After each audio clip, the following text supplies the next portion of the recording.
What are Black people in America? We've been told that we've been granted citizenship. That feels like a lie. What are Black people in America? My prenatal care, as opposed to a doctor's stethoscope being placed on my mother's pregnant belly, was the first piece of steel I ever came into contact with was the Chicago Police Department's revolver placed on my mother's 8.5-month pregnant belly, who had just turned 19 days prior.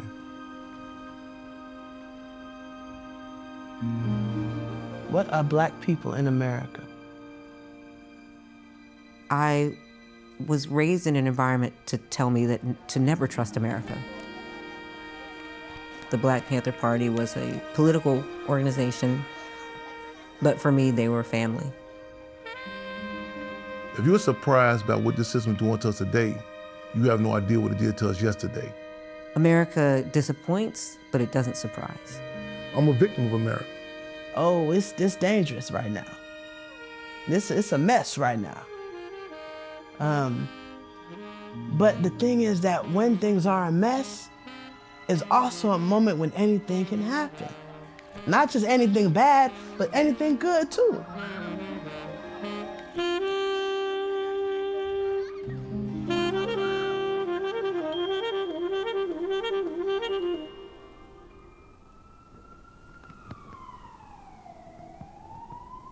We call it ground zero. They shot through that house. This is 2337 Westman Road. After a 50-minute gun battle that cost Illinois Black Panther Party Chairman Fred Hampton his life, Sergeant Groth described the parade as 50 minutes of hell and a miracle.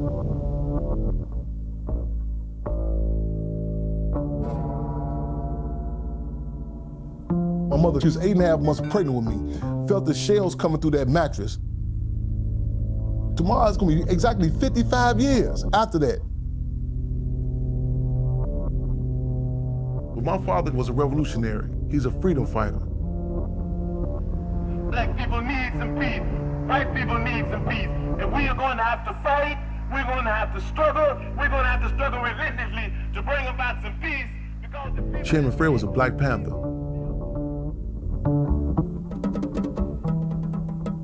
The Black Panther Party was a revolutionary organization, and when people hear that term, it's like a block. It's like, they hear that term revolution, which is Malcolm X has said, complete change. The Black Panther Party fought for self-determination, the right to determine the destiny of our communities.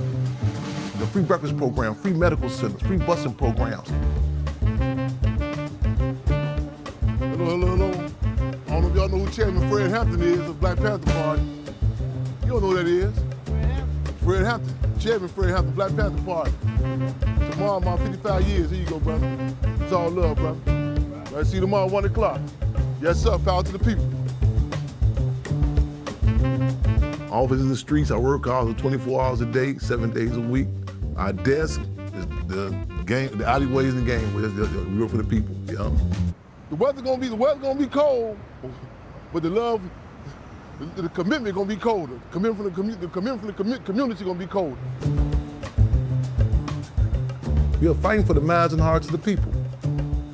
There's a concerted effort for people not to know what the Black Panther Party represented. There was a program that was created to discredit, demise, disrupt, and destroy any Black nationalist movements, especially amongst the youth. As a child, a lot of people were hesitant when they hear the name Chairman Fred.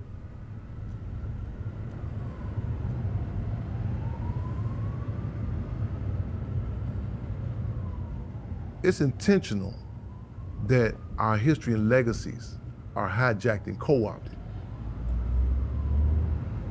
And to make this conversation comfortable to have, it's a battle So the pigs, how they just jump out of the cars and shoot you down, how they knock on your door and blow 19-year-old sister's head off with shotguns, how they kill 2 brothers in 1 week. Hanrahan is a madman. Mr. Hanrahan, can you tell me why your officers did not try to use tear gas? Isn't this the usual procedure to flush someone out of a building?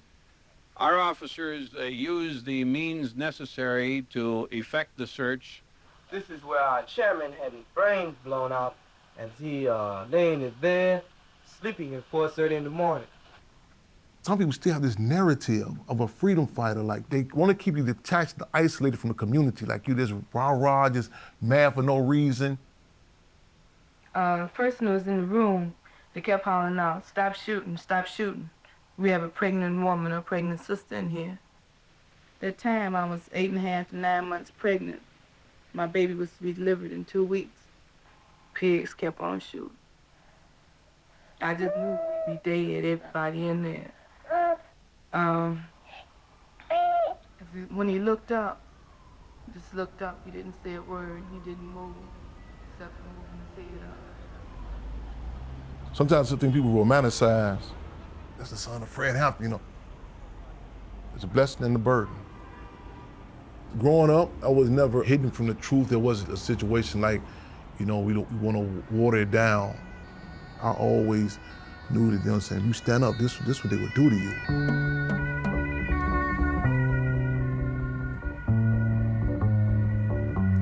December the 5th, 1969, the day after Chairman Fred was assassinated, police had came through the houses, boys and men in particular being pulled out of their homes in front of their mothers, in front of their wives and, you know, and their siblings. And the police told them there would never be another Chairman Fred Hampton out here again. It was like the break-in process, like during chattel slavery. A pregnant sister who ran away, they would bring her back. They would cut her stomach open, stomp the fetus in front of the other individuals on the plantation. That broke the spirit for generations. The way that they assassinated Chairman Fred and the fist cut to Mark Clark was part of the break-in process. America's democracy is an hypocrisy. It's a facade, it's a front of freedom. And it's done so Machiavellian. It gives the impression that you have freedom of choice. You have freedom of speech as long as you don't say the wrong thing.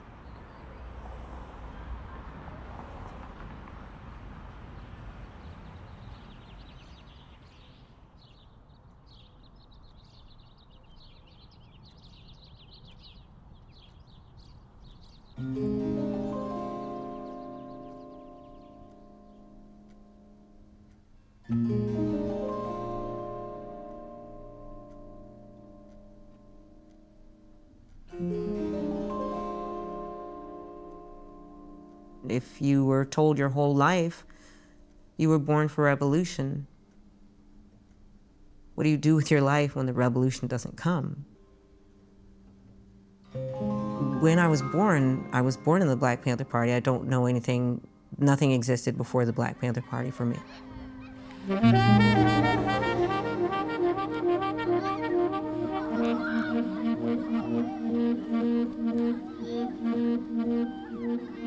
I just feel grateful that I knew these kids.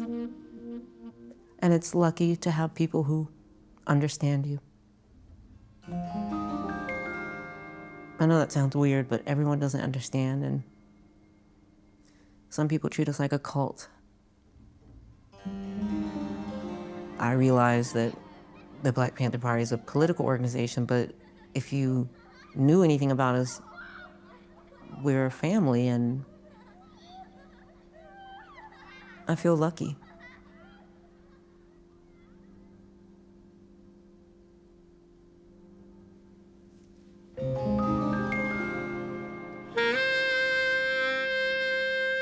My mother is a woman named Elaine Brown, and she was the chairman of the Black Panther Party, making her the only woman in U.S. history to lead a paramilitary organization.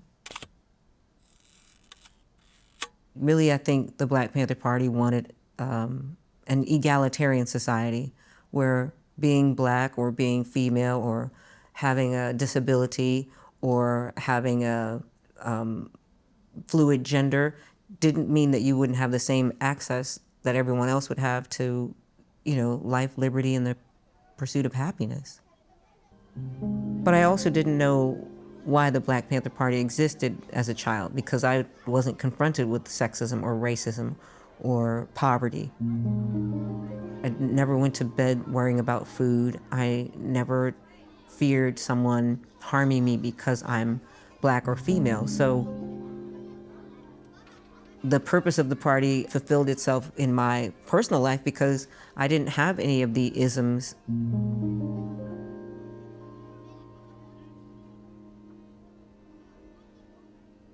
In the Black Panther Party, if your parents were revolutionaries, then you lived in the dorm. And I think there were 12 girls and 12 boys in 2 large rooms. It was basically like being in boarding school.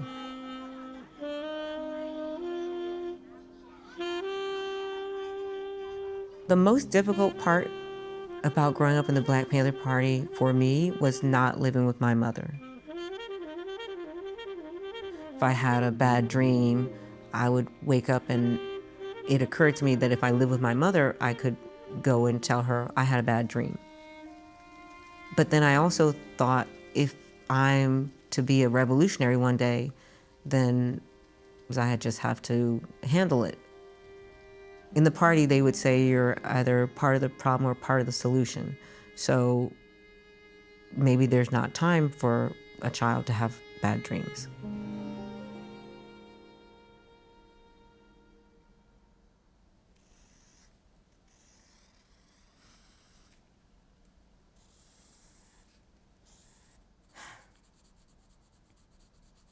It's so funny how a memory can still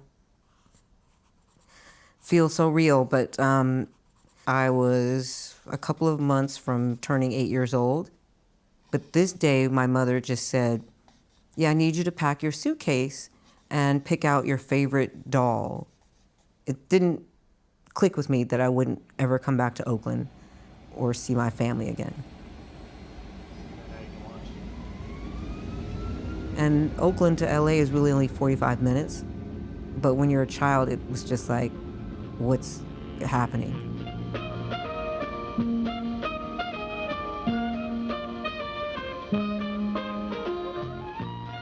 I think it took me probably 3 days to realize we really weren't ever going back.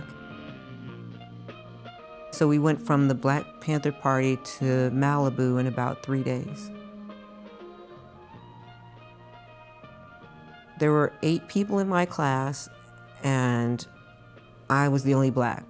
So I went from this very protective bubble to, I guess, typical Hollywood weird. I just wasn't used to being around people outside the Black Panther Party. So over 8, I had fights with boys.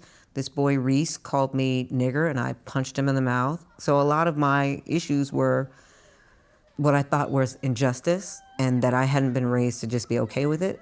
The schools that I'd been raised in the Black Panther Party taught me one history, and then I got to school and you're teaching me that Australia was settled by pioneers. So some of it was just trying to find my way in a place I wasn't supposed to be. These aren't the shoelaces you came with. I definitely didn't feel like I could ask my mom why we left or when we would see anyone we knew again. So I just felt kind of isolated. There was just no chance that we would ever be us again.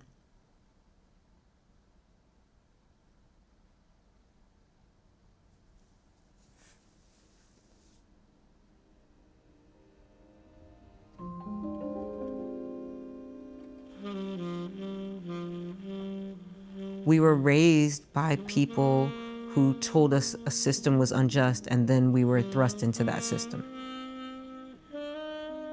When we didn't live in America, we felt safe, and when we lived in America, we felt in peril. And how we handled, some of us, like me, used drugs, struggled to find their purpose. In the Black Panther Party, you have to be willing to die. And I didn't want to do that. When I'm doing a frivolous life living in Beverly Hills. So I felt like I was a great disappointment. I didn't want to risk my life at 16 or 17. I didn't want to die for the people. All of the children in the party, we learned to swim from the time we were born. The water is my soothing. When we lived in Malibu, I just liked even the sound of the ocean.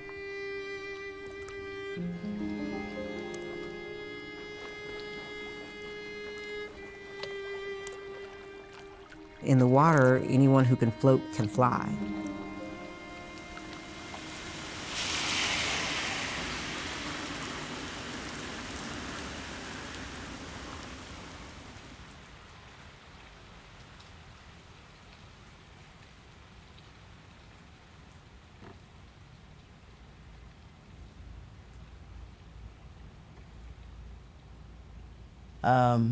I came out as queer when I was 12. And my mom, I remember that she cried, and we went on a talk show circuit. Joining us, Malkia Cyril. Till I was very, very small, I knew that I was a lesbian. Tell us the realities of, as parents, what you went through. Was it, such a simple thing to accept, or did you have some moments of hell? There's a lot of fear, a lot of anxiety, a lot of confusion initially. I think that any parent goes through. I think the difference is that you know that you're going to continue to love this child. I was very upset. Came out to my mother. I was not trying to come out to the entire country. And my mother said to me, I understand that, but it's not about you. Well, then who is it about? I am your child. But what my mother taught me through that and through many examples was that it's not only about you.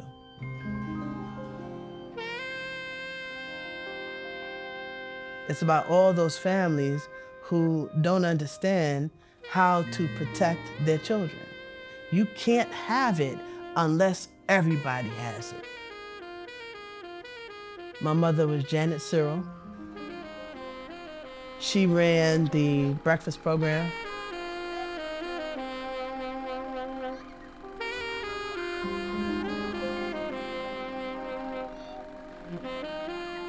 I am a child of the Black Panther Party.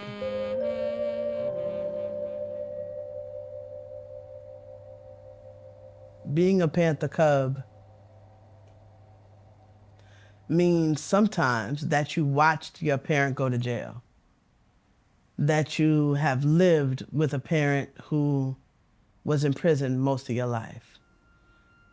It might mean that you lived with a parent that was killed. We were tense, we were worried.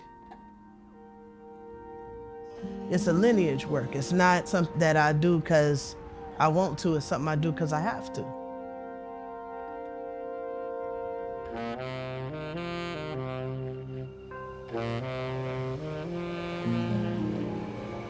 For me, revolution isn't simply the turning over of leadership, but the transition of real power. Too often we think that revolution is about the working class getting in the place of the ruling class. Black folk getting to do what white folk get to do. Women getting to do what men get to do. This is about a new way of thinking about our relationships with one another, where life becomes of value to everyone. We're in that period between stable governments when anything can happen. It's not just that anything can happen and that means that the worst things will happen. Also, some of the best things can happen now too. It's up to us. I look to the Panther Party for hope and strength in this time.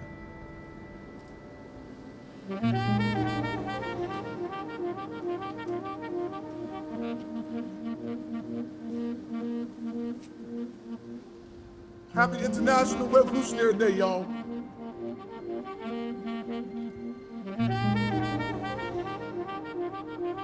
The Black community, we are told directly or indirectly, covertly and overtly, what we can do and what we can't do, what occupations, what aspirations. To encourage people to look, historically, how real change is manifested. The March on Washington, that was something that grew from the ground, from the valley. Change happens from the valley. Certain stage in history, you can code words and euphemisms and be quote unquote politically correct. Don't say that you don't hurt nobody's feelings. We serve hot food and we serve hot politics. A lot of times people want to wait till it's become safe to talk about. We cannot afford that luxury. And you see other parts of the world, people acknowledging it. You can kill a revolutionary, but you can kill a revolutionary, but you can kill a revolutionary, but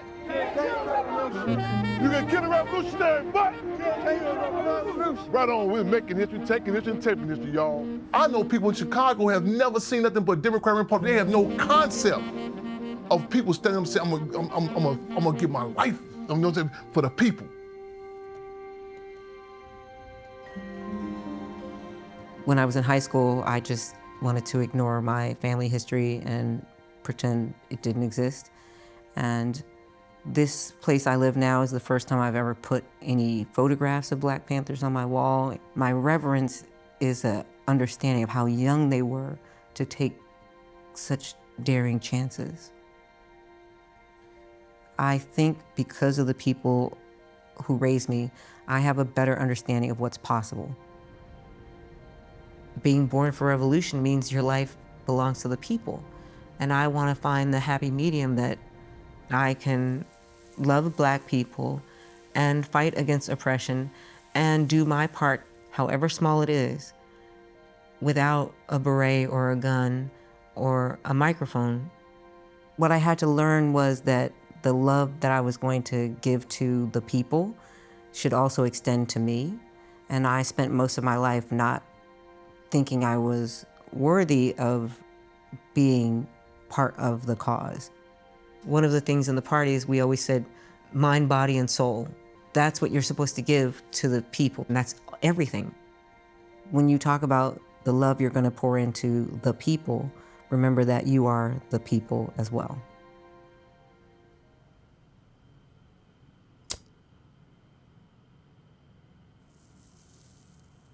For people who are afraid, who are worried, I can honestly say that the first step is to grieve. And then the second thing we have to do is allow it to change us. We're in an era where loss is everywhere.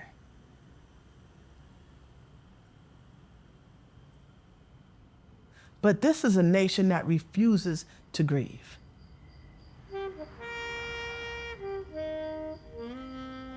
If this nation could grieve, this nation could change.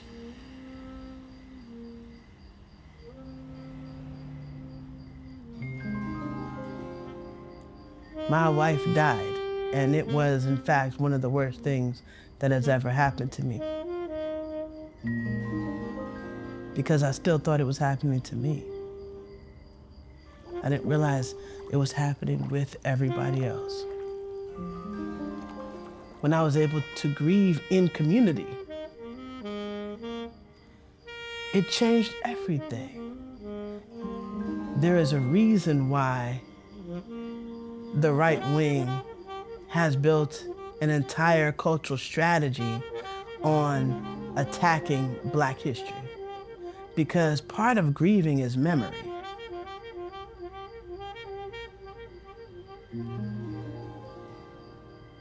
They don't want us to remember because remembering builds our consciousness so that